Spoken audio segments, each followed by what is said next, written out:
Good afternoon, everyone.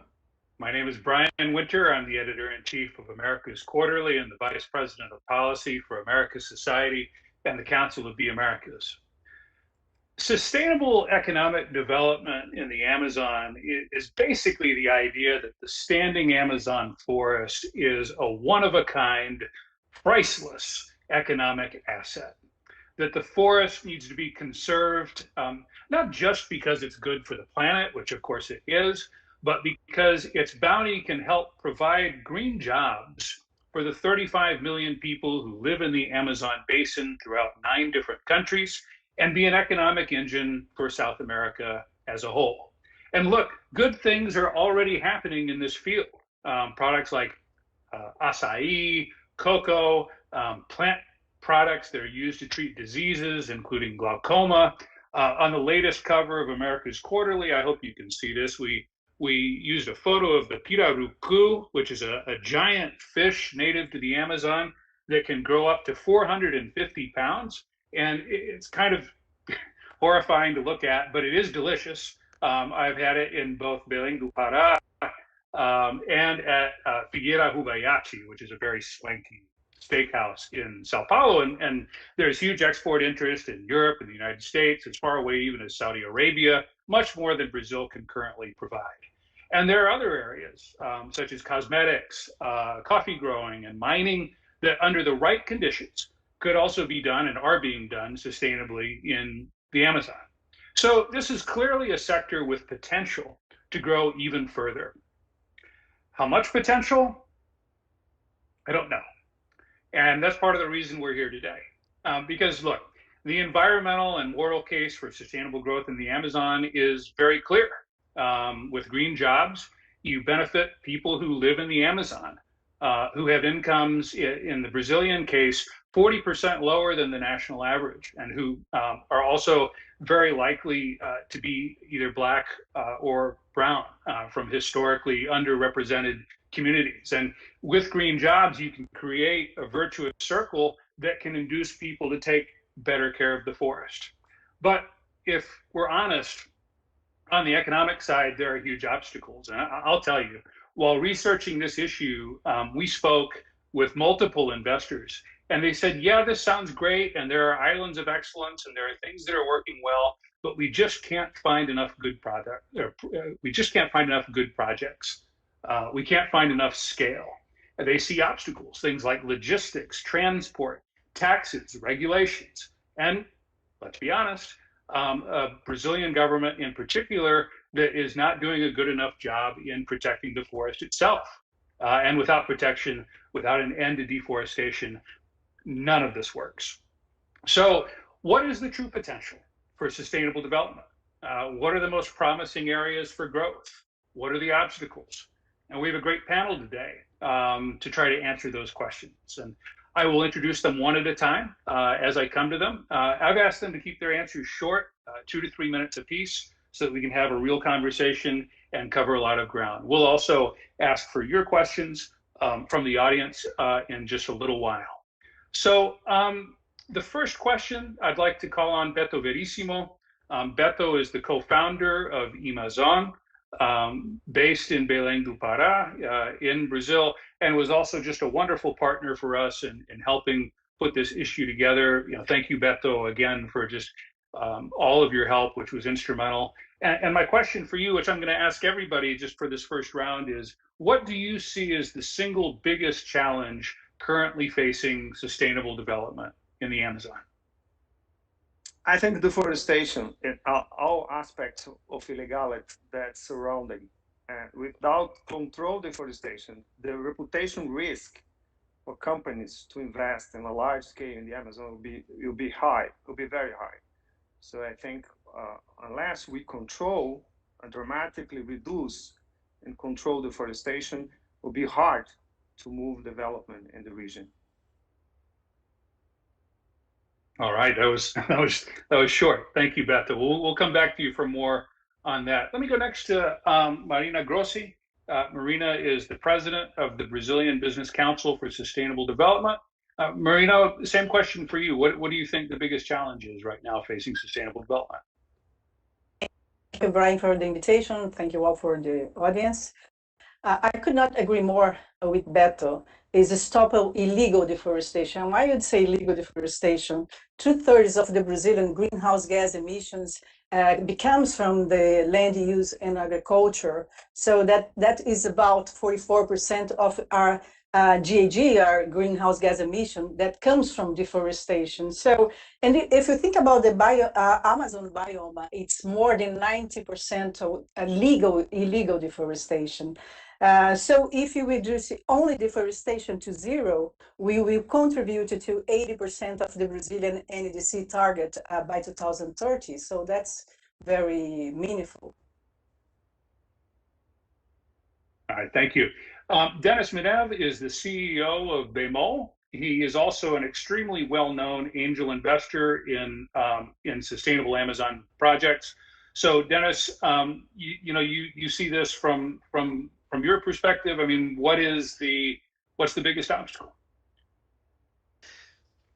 I tend to agree with Beto, but from a slightly different perspective. I think the largest problem we face today is informality. And informality touches upon many different things.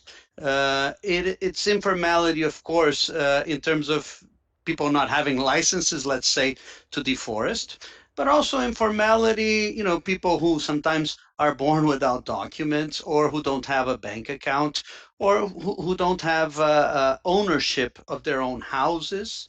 And so when you have an economy as informal as the Amazonian economy, nothing works. So I can give you examples. If you go to any city in the Amazon, you will find fish in the market.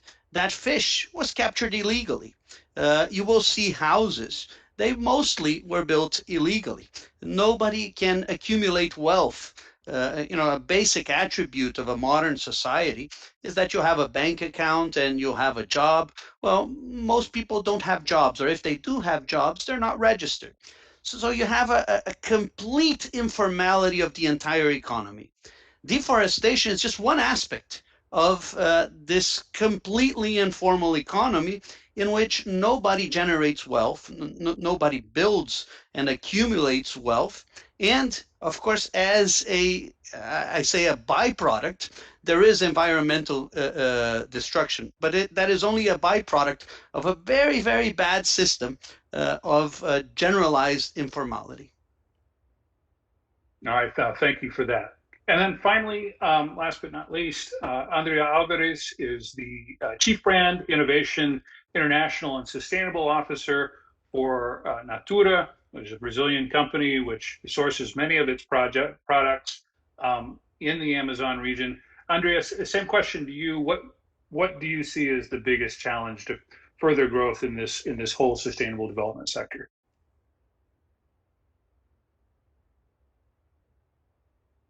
You, Brian. Tough question. Very tough question to single out one answer only, especially because it's sometimes hard to understand what is the cause and what's the consequence when we're looking at effects of things and when we're actually looking at causal aspects. But I agree with Beto and Marina. I would single out deforestation. I do believe it's a symptom that we need to address, and I believe it comes from a misunderstanding or a misconception of what economic development for that region should look like. And then the effects of that in finding alternative ways and incomes that eventually lead up to the deforestation. But then again, deforestation happening in the Amazon is not only coming from the informality that obviously exists in the region, it is coming from very organized, big economic groups that actually create the deforestation level that we're seeing there. So I think it's deforestation. I think it's a symptom, and I think it comes from a biased view that economic development and social progress cannot occur simultaneous to preservation. Yeah, that's interesting. And it reminds me a bit, just before we move on to the next question, of something that Beto always says, and I may not quote you exactly here, Beto, but this idea that most of the deforestation that happens right now is just not very smart. because it doesn't result in most cases in the kinds of development that would make people in the region wealthier. It tends to accrue to a very small group of people. A lot of it is prompted by illegality and or informality. Um, so that's a major issue as well, Beto.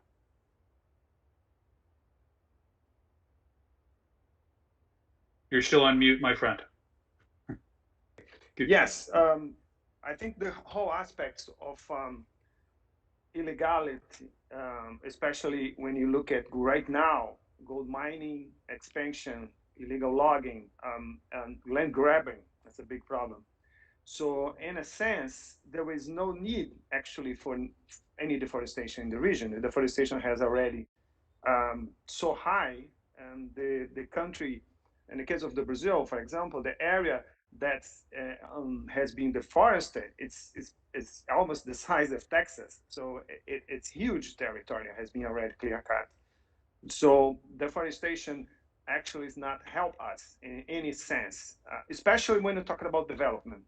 I think development it's an obstacle because it creates a lot of risk and for investors for good business. And I'm talking about things like if you want to a forest plantation, for example, and you need a land registration, you need a license, you need a good environment for you to invest.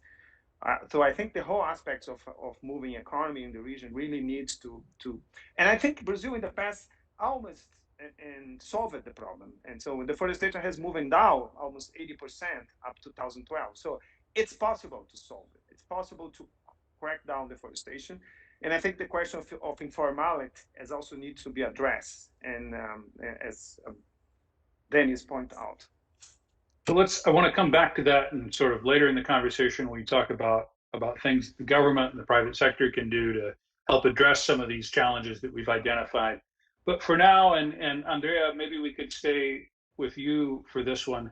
How have you seen, we've spent the first 10 minutes or so clearly stating, I think, all of us in different ways that conservation and an end to deforestation are prerequisites for this kind of growth, for this kind of business. So that said, I mean, how have you seen the sustainable development space in the Amazon change or evolve in the past 5 years or so?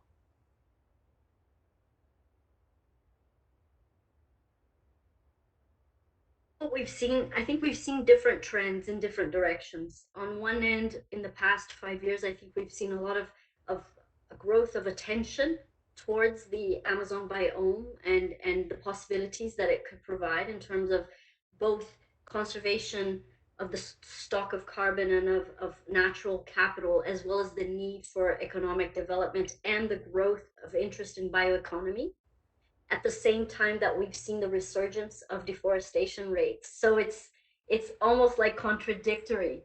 We have immense interest, but at the same time we're facing one of the highest levels and rates of deforestation ever seen in the past 20 years. So I think in overall there's a lot more science that's been produced. The understanding of that biome is increasingly greater. You've got both locally as well as outside of that region, new conceptions of what that economic development could be and a better understanding of what bioeconomy is.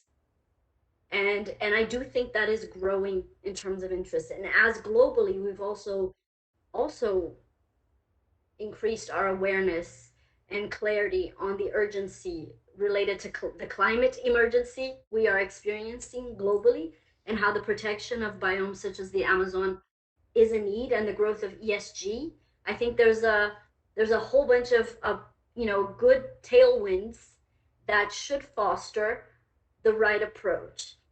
However, we still face the existing economic systems and mechanisms and logic, and that are, I think, based on old and antiquated forms of economic development and business management that want to evolve and that will evolve, but that are still dominant in the area. And then you've got that clash in that region. What we've experienced as Natura is we've been in that biome for more than 20 years. And the model that we've identified of scientific development, of access benefit sharing, of ethical and social and fair trade practices with the communities diversified to access different biodiverse actives.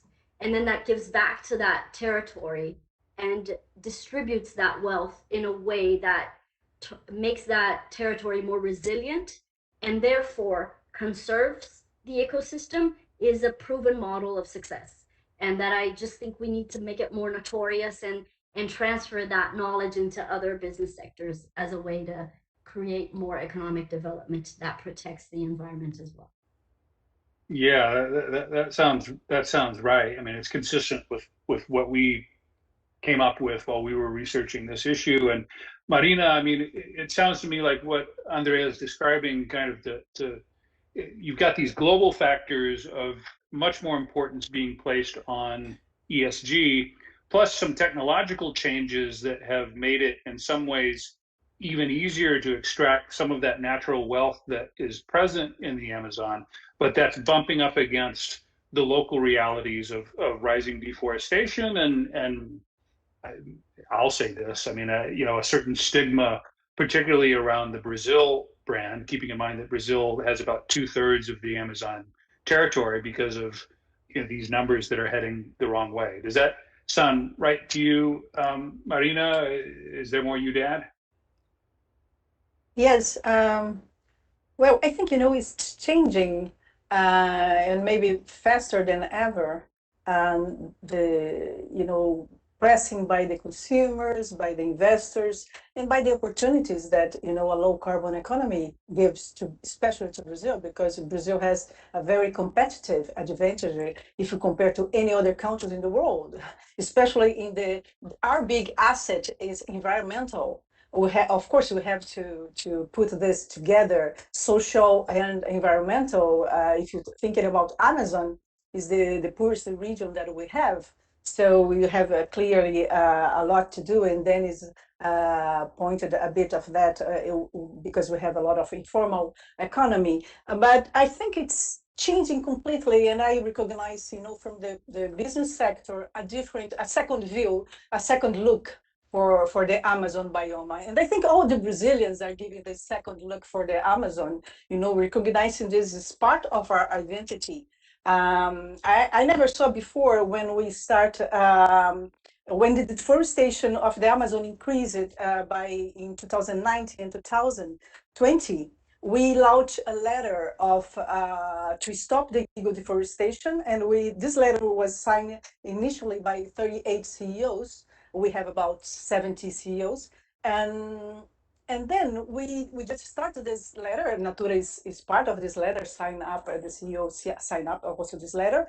And we said, well, we have to stop illegal deforestation because our company brands are really, we cannot have a distinction between our brand and what's happening in the Amazon.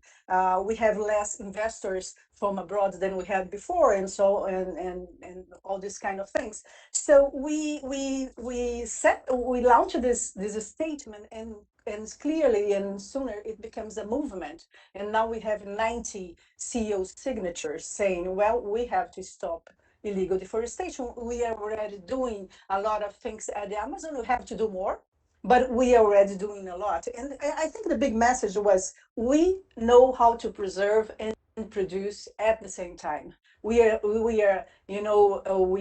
the law. We have profit doing this. So there is a possibility in Brazil and advantage in this low carbon economy if we produce and we conserve at the same time. Dennis, let me come to you. I mean, you're welcome to kind of talk a little bit how the space has evolved. The same question that I just asked Marina and Andrea, but I have a specific question for you, given your experience as an angel investor in green projects in the region.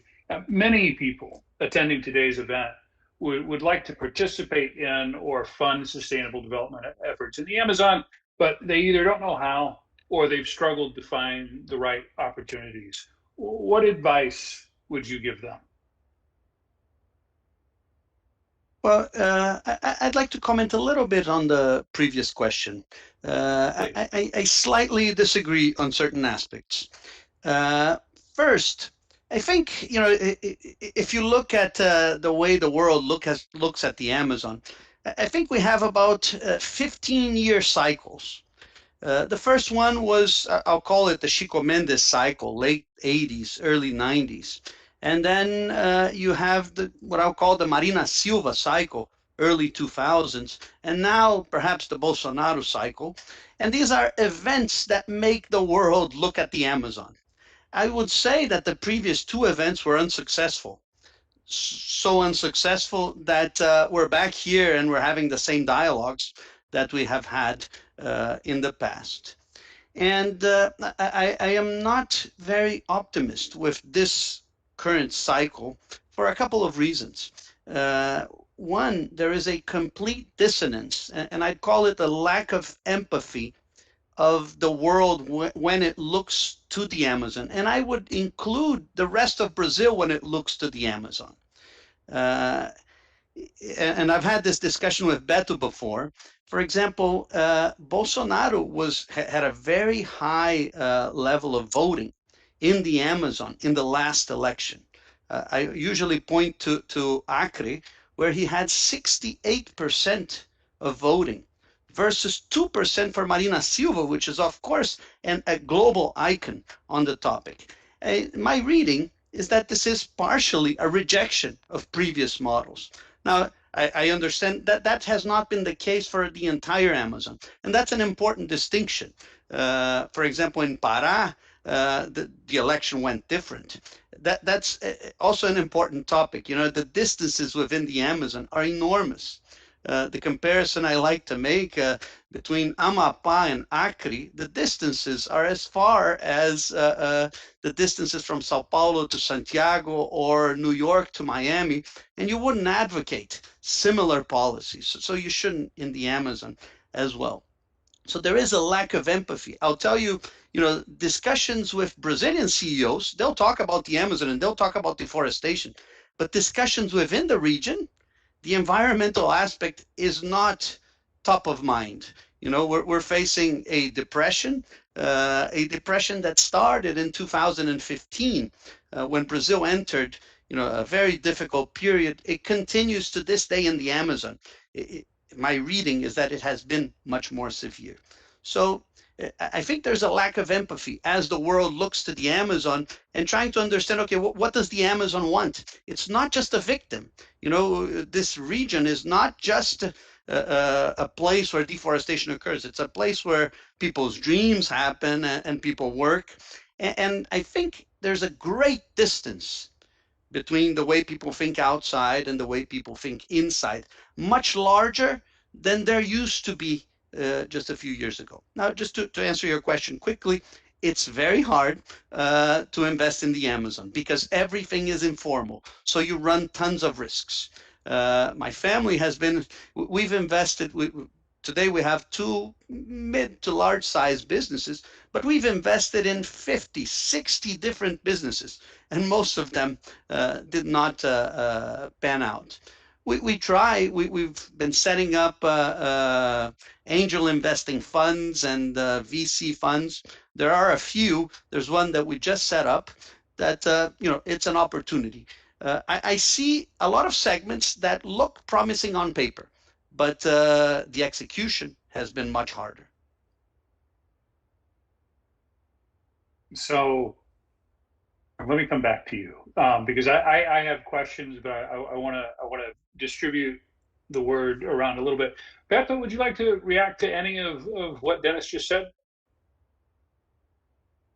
No, I think Dennis is right about what's the lack. I think we have a lack of development plan. I think the region have been for long has been we have our agenda for conservation. We know how to conserve. We know how to stop deforestation. But the question how to develop it is another dimension. There are differences among the region, and I would start to mention about potentiality here. And in the case of Pará, Pará is a very big state, three times as big as California. So everything is here is big. Pará has now moving, especially on we call agroforestry and forest plantations, and also the forest restoration. So it's a lot of potential for forest restoration. When you look at the solution for capture carbon, you have to find a place like in the tropics for nature-based solutions. If you look around the tropics, although the Amazon has so many shortcomings and obstacles, the other places is also difficult. So I think those activities show a lot of potential, and especially in the east part of the Amazon region.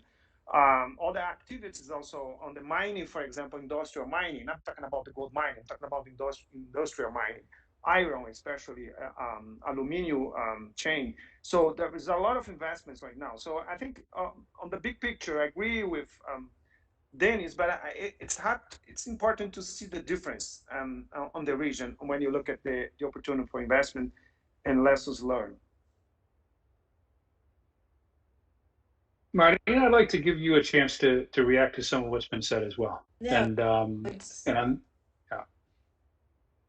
Yes, it's a very interesting discussion because I think we are in the middle of this process. I mean, I think we face opportunities more than ever. And that's why 90 CEOs sign up for the first time, something and ask for the parliament, for the government, for the judiciary, or claiming, well, we have to change the situation. And I think it's not only our statement that becomes a movement. We also have the three major private banks in Brazil that make a coalition to act in the Amazon, and they have to act different. And they told me, because they are members of SEBEDES, and they told me, we start doing this and this, and we had to change because we don't know this reality. Andrea was saying, well, we are 20 years there, and they learn a lot about the Amazon because it's different than the rest of the Brazil. We have to learn that transportation, logistics, everything is different, and we have to take into account the vocation, the people that lives there, and so they are. But what is happening different, I think, is that the big banks, they're saying, well, we have to change our process, we have to change the way we're thinking. And so they ask the three major meat producers to join and see how can we stop the illegal production of meat and so on, because those are the ones that are accused for illegal deforestation all the time. And they are trying to come up with a solution. Also, the GBS Amazon Fund is another thing that's new for this biome, is trying to move on. So I think it's such a big challenge that we have in the Amazon, that collaboration and it's crucial in this process, and also the state has to, the sanitation, it's terrible.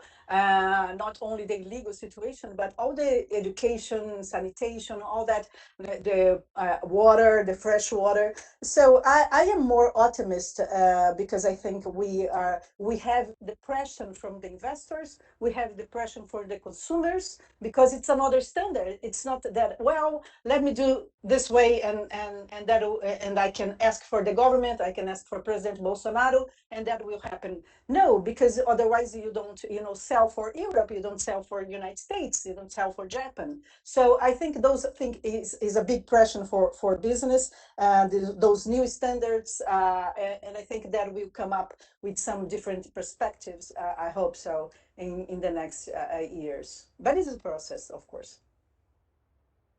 Andrea, anything to add?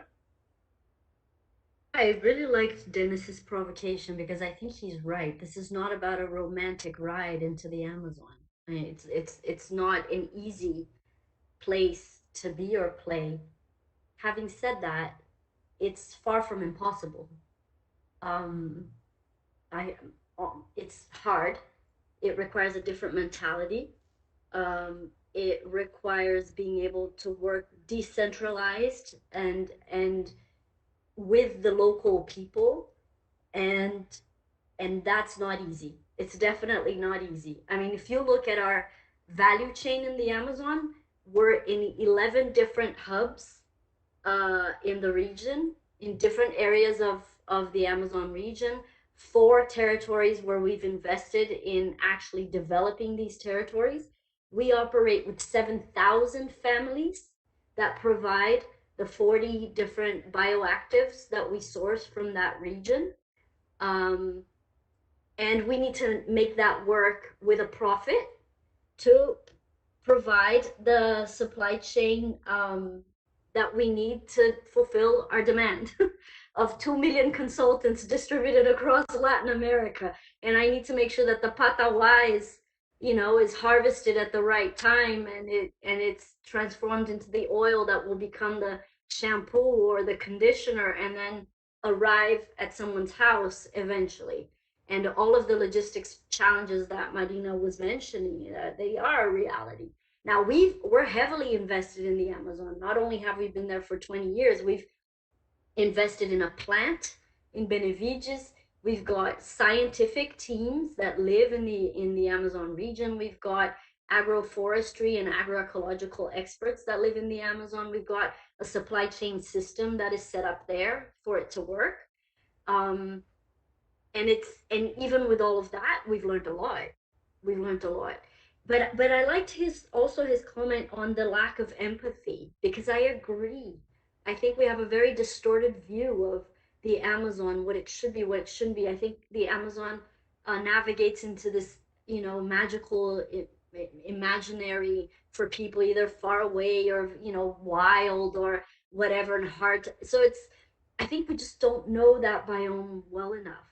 And he is right that in many ways we haven't cracked the code on development and conservation. It is true.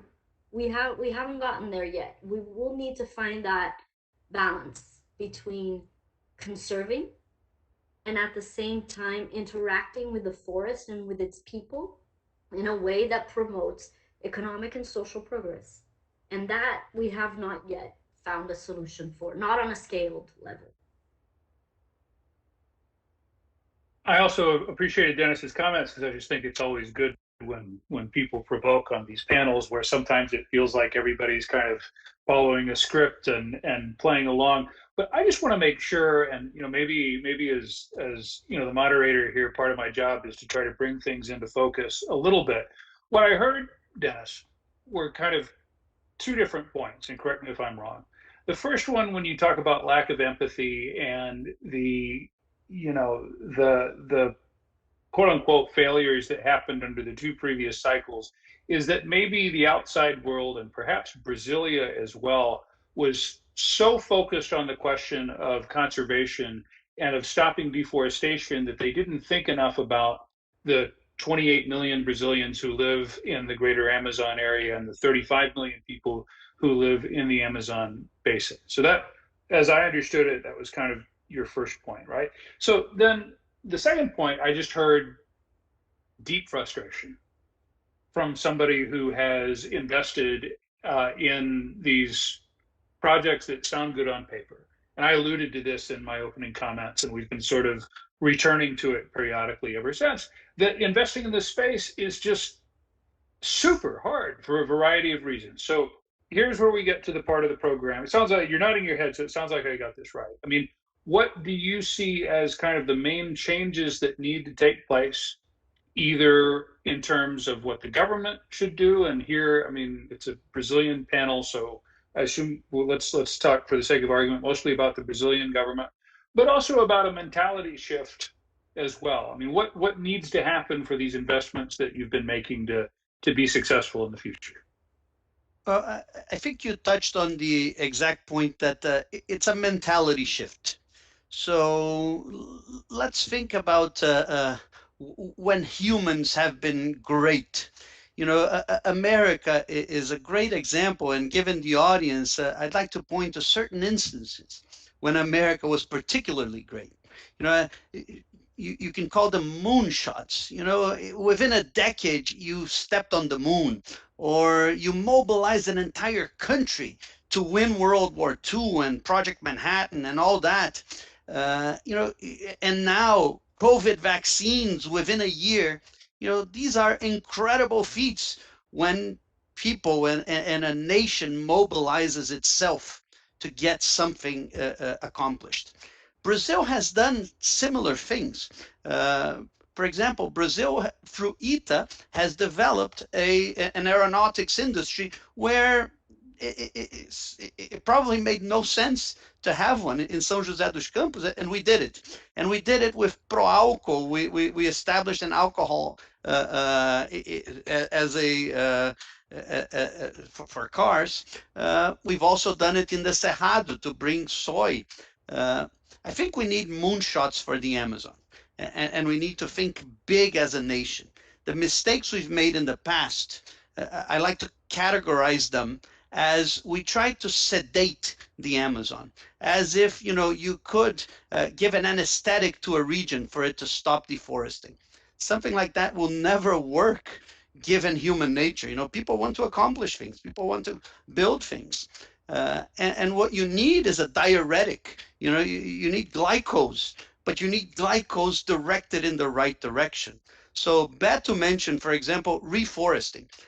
I prefer much more discussing reforestation, which brings in jobs, which brings in a carbon and water cycle, than ways to reduce deforestation. I understand both are necessary, but we talk way too much about reducing deforestation and way too little about reforesting, which could be an enormous business opportunity. Can you imagine reforesting an area the size of Texas, perhaps the size of Alaska? It hasn't been done. We should do it. Same thing with food provision. For example, fish farming. The Amazon is a perfect place. Things grow here fast. We have a lot of water. We have a great weather. We should be producing millions of tons of fish. We're not. We're just worried about deforestation when we really should be, let's say, overcoming our limitations and conquering something great. All right. No, thank you. I would just point out that you talk about all these mentality shifts, and a huge part of what we tried to do in this issue was to say, yes, deforestation is important, but this sustainable development needs to be part of the puzzle. Marina, I'd like to come to you and then to Andrea and then to Beto with the same question. What if you could kind of wave a magic wand and change things at the governmental level and at the societal level? What would help this space flourish more than it already does? Few issues that I think, there's so many things, but let's try to think about few more important issues that we have to really change. Of course, illegal deforestation, I think that's, and all the illegality that we have even in mind and other sectors in the Amazon, I think that's crucial for investors to really count on the laws of the country and really invest in this biome. I think we also have to promote some frameworks like we did before, but but we have to shift the mentality. I completely agree with Dennis and others. We have to recognize the potential of the Amazon. We have to hear from the people that lives there and try to. I have a story that's amazing. 3 weeks ago, a governor of the Amazon region, he said to me, Marina, you have to come with your big companies at Sebedis, to talk with the smallest and sometimes not the smallest companies that I have here in the Amazon, because you know what happened? They vote on myself. That's the opposite part of the President Bolsonaro, and they also vote on Bolsonaro because they think that's the same thing, and Bolsonaro is helping them to really have more license to do whatever they want in this territory, using different some it's more liberal for the use of deficit and other things. So he's saying, well, the big companies, the CEOs of big companies, they have a different mentality than the ones that are in the Amazon. So we have to have a conversation between them. We have to, and I think there is a pressure, Brian, for this for Paris Agreement for in Glasgow, because we have a challenge on Scope 3. And if you think about Scope 3 and the companies that operate at the Amazon, they have to use the whole supply chain, to make things different. So it's an opportunity as well. So I think if the government also give, the right framework to like the Amazon Fund and others, but also, and we have a proposal, and that, I think that's an important message to say in what direction we want to go. We have a proposal in the Ministry of Economy on a domestic compulsory market, carbon market. That's important for Brazil. When we think about the Amazon, we think about carbon credits. And so how can we make it in a scale? Like Andrea said, we need to scale. When you think about the Amazon, we have to think big. We have to think about scale. And I think, a compulsory carbon market is also an answer for that, because it gives opportunity for a lower carbon economy and for all this region also to take advantage of this regulatory proposal. We have this already since 2017 in the Ministry of Economy. So it's ready. It's regulators asking to be regulated. That's amazing, because companies saying, well, I'm asking for regulation, please, let's start this process. So that's another thing that I think it's important. And I also, thinking about the opportunities on a low carbon economy, I cannot forget about the Article 6 on Paris Agreement. And you think about Glasgow in November, we have to change our position as a country because that's the door for private sector, for carbon credits in the future. Thank you, Andrea. Before I go to, I'm sorry, I meant thank you, Marina. Before I go to Andrea, let me just, for people who'd like to ask a question and who are on WebEx, you can do so through the chat function here on the WebEx platform. If you're watching us through Twitter or live stream, we're also monitoring comments there, so please feel free to submit your question. So, Andrea, over to you. I mean, what changes do you see as most important to really let this sector flourish? Can I just go back to one comment that I wanted to make on something that Dennis said way back there? And I don't necessarily agree that we've had 2 cycles of attempts that failed to create economic and social progress. I think we have a lot more than that in terms of a history of looking at the Amazon region and failing to understand its vocation, failing to understand its logic, and failing to create business models that actually work to leverage the potential of that area instead of force upon it development models that are based on conquering and destruction of the ecosystem instead of leveraging it. And I do think we have evolved globally to better understand that there are revenue streams that can be generated from nature-based solutions, carbon markets, bioeconomy, which are new sectors that can create new forms of value creation that are more distributive. Because I think that's also the issue that we faced. We haven't, and then maybe the reason why we're so focused on deforestation, which I agree cannot be the only focus, is because deforestation is a negative outcome. It does not promote economic development. It does not distribute economic wealth. It harms nature, and it doesn't promote social progress for the region either. So it has to be stopped. Now, can we find other alternatives and create value and actually mobilize the economy with reforestation projects? And absolutely. But in terms of what is my magic wand is that we have as a society, and I don't think this is just a governmental approach, as a society, we actually value and look to the Amazon as something that is precious and is part of our identity, is a national treasure. And it's not just ours, it's obviously in many other countries in the Latin American region, but there's a big portion of it here. And how can we be proud and work towards developing sustainably that region, looking to the future, not looking at old fashioned business models that are based on a mentality that is just, I think, outdated and has brought us here, which is not a good place. So we need to find new solutions.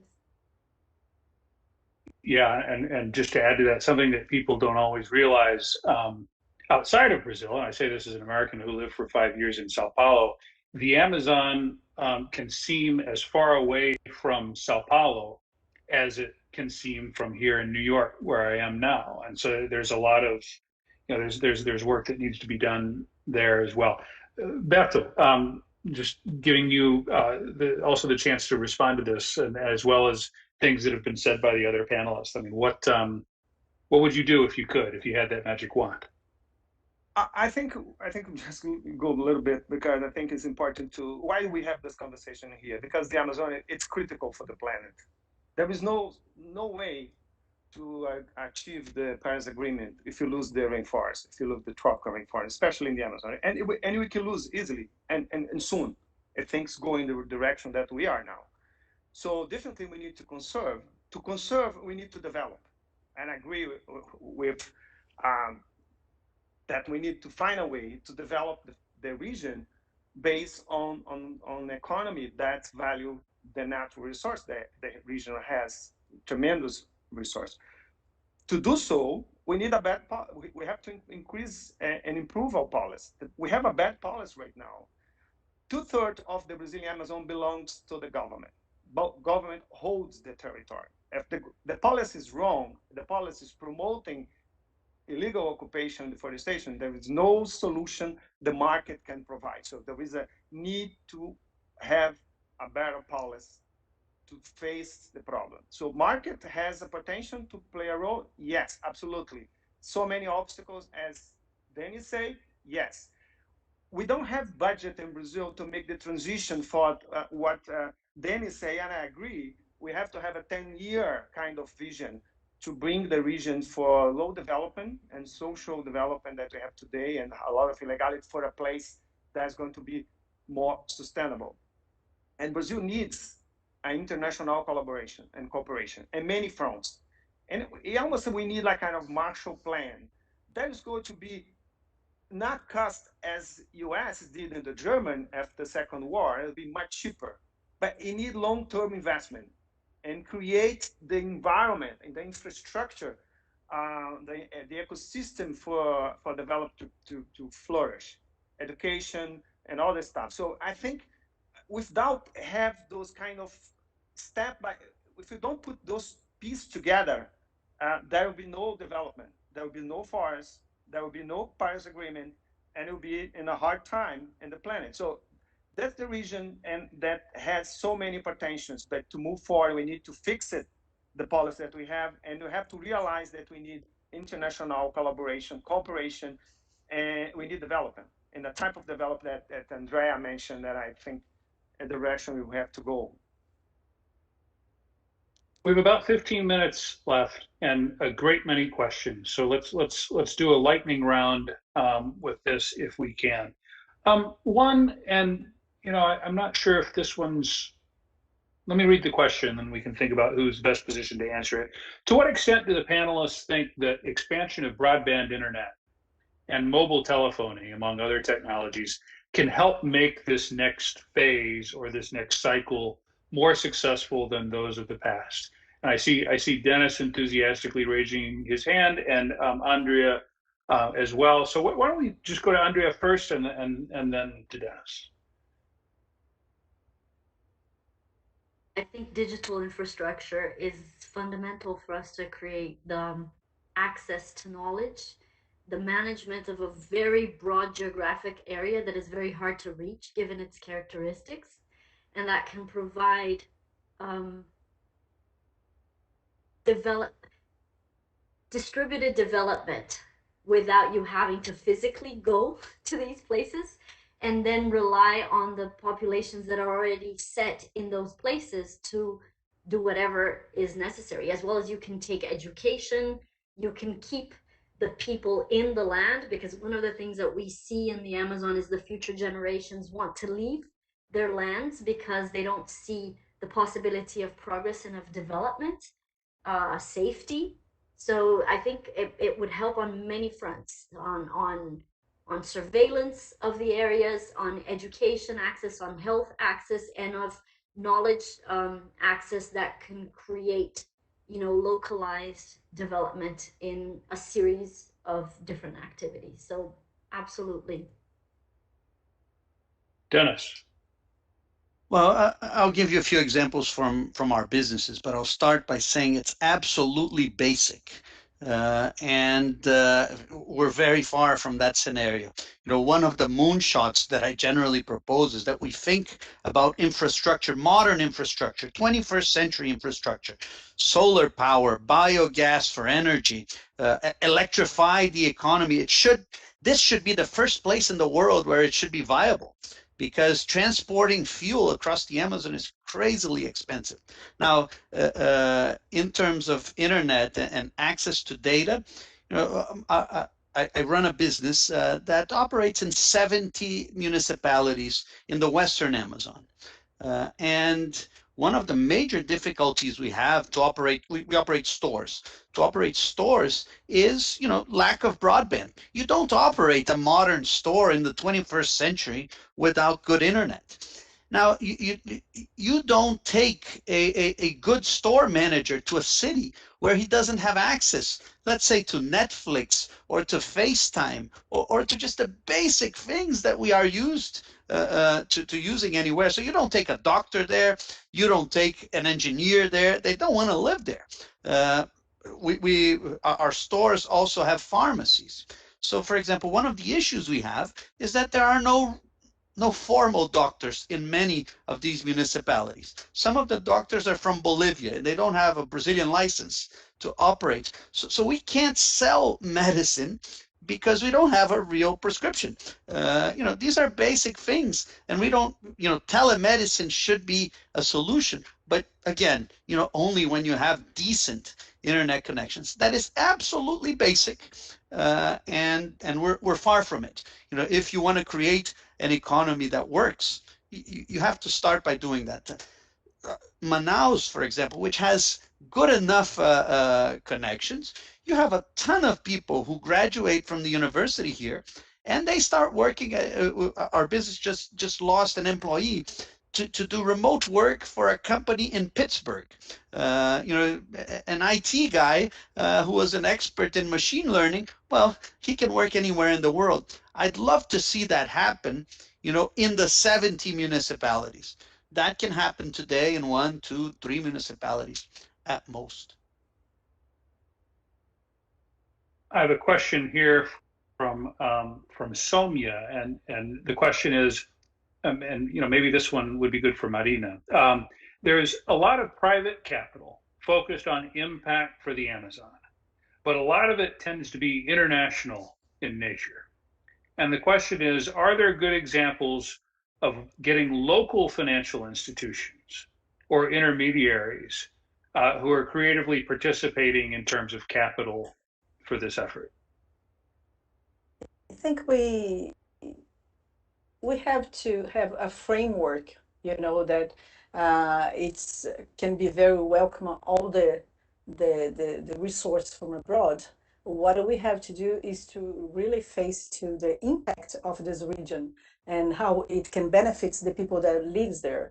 And so I don't think when we look to the Amazon, and I think we quickly talk about that in the beginning. We fail, as Andrea said, until now.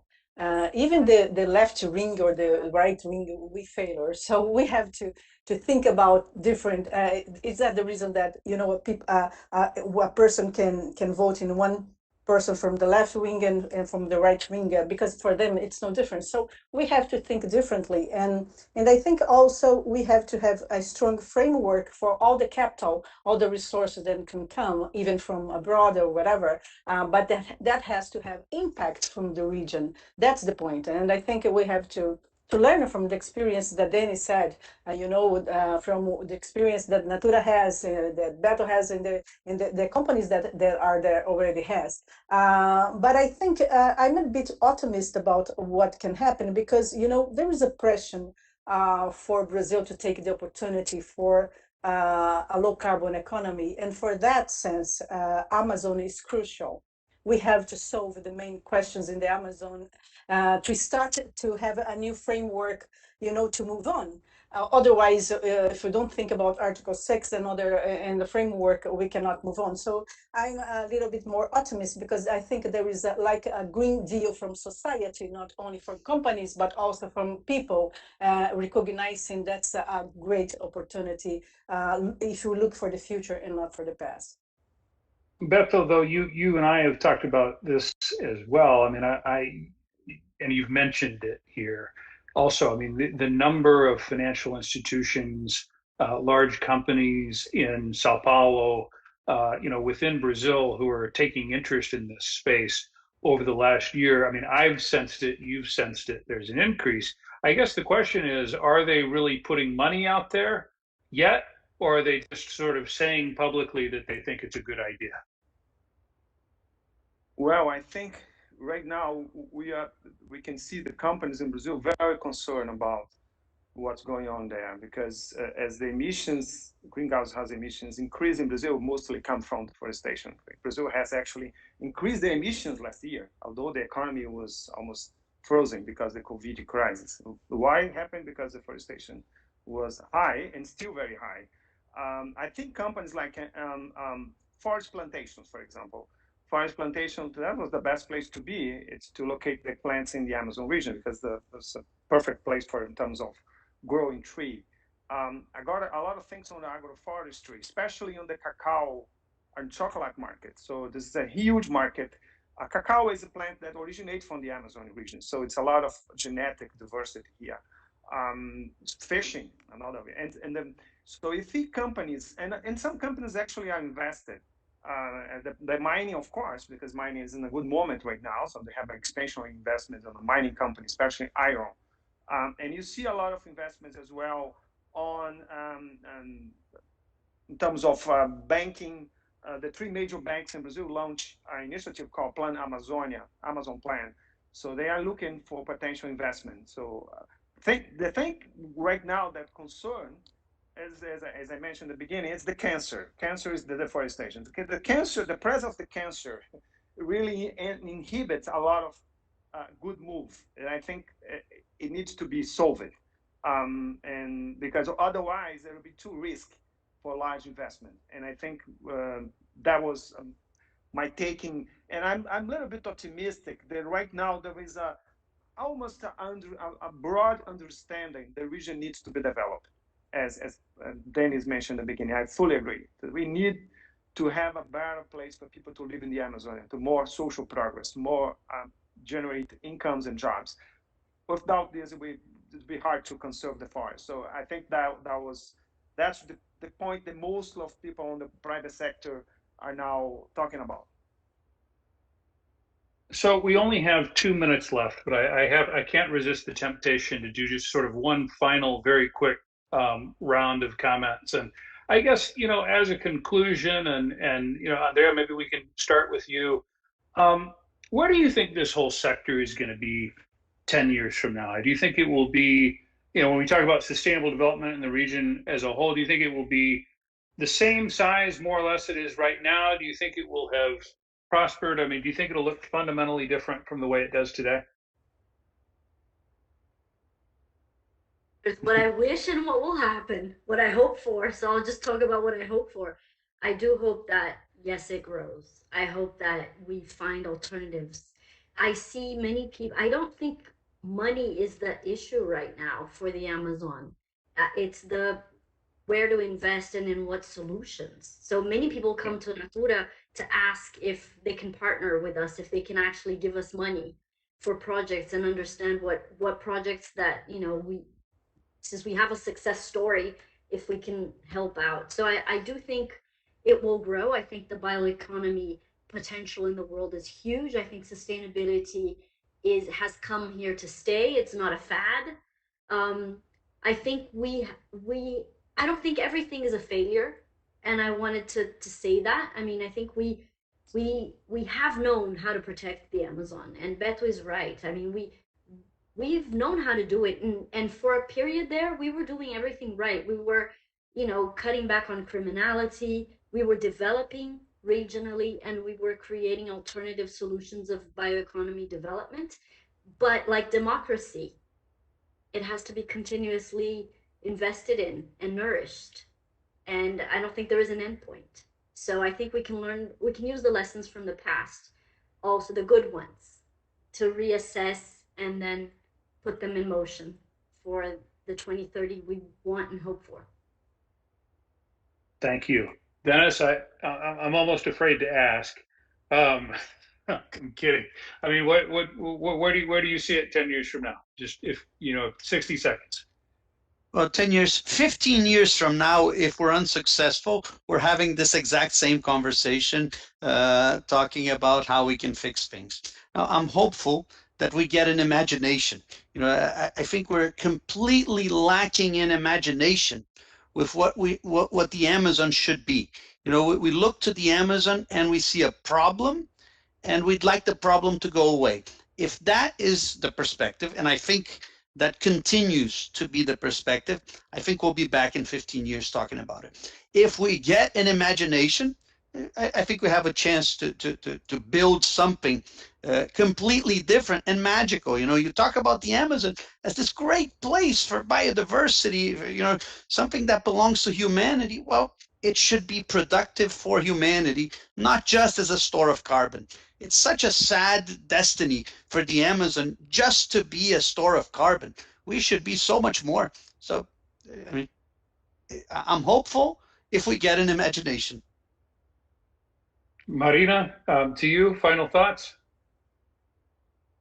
I think, you know, for business, ESG really came, you know, for countries, for business. We start, you know, from maybe 2 or 3 years ago. This is a reality that only will increase. And I think that will be a pressure. So that's why I'm optimist, because, you know, opportunities when you have ESG on business, opportunities, and in countries, opportunities is more higher than risks. And so that's why I think I'm optimist that we can shift our mentality. And for the first time, it's just the beginning, and we have to do a lot of work. I think it's a hard work, you know, ahead of us. But I think it's starting to have a shift of mentality, and that we all agree here that we need to shift our mentality if you think about the Amazon region. So I think that starts, and the opportunities that we have for the developed Amazon, and it's of course not only carbon credits, but all the bioeconomy, and people has to be in the center of this development. I think we have a great opportunity, but depend on us. So I think we have a lot of work to do. Beto, final word to you.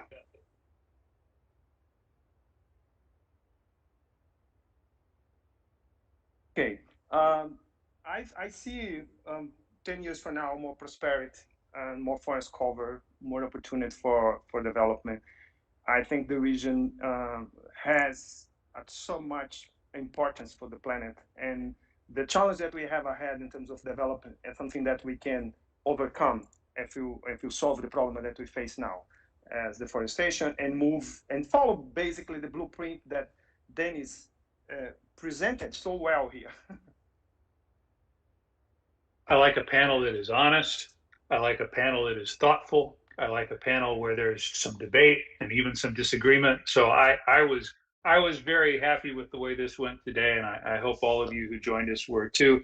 Thank you to the panelists. Please read. I mean, all of these issues are reflected in the issue of America's Quarterly that we were launching here today. Thank you once again for joining us. Thank you. Thank you. Bye. Thank you.